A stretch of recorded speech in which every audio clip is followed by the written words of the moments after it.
Well, the contrast between, between boomers and Xers and millennials can be made in two ways.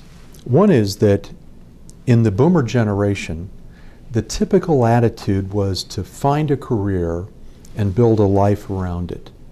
It doesn't mean that one's life is less important or always subordinate to the career, but the need to establish oneself, one's identity, but also financially in a career seemed to be the predominant thing to do, the responsible thing to do.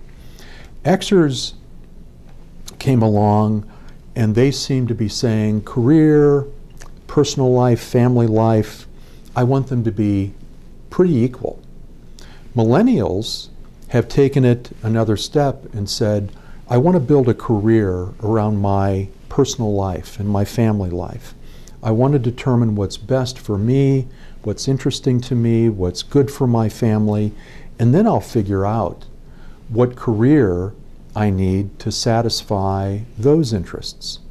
So what you see in the millennials is early in career, and we only have early career information at this point, switching from job to job to job in this exploration period, which is understandable. But the presumption is that millennials will probably continue to do that much more often than Xers, and definitely much more often than boomers. Whereas we might have 3 different jobs in maybe 1 or 2 careers over a lifetime, millennials will probably have 10 different jobs over 3 to 5 careers in their lifetime. So that's a big contrast. The other contrast is one's locational mobility.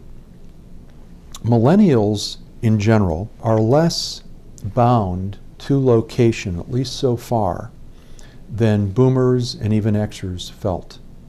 So they feel, because of language skills, because they feel more like citizens of the world, they can go many, many different places and try things, live, work, and figure out what is a good fit for them, and then decide whether they want to come back to where their family is or not.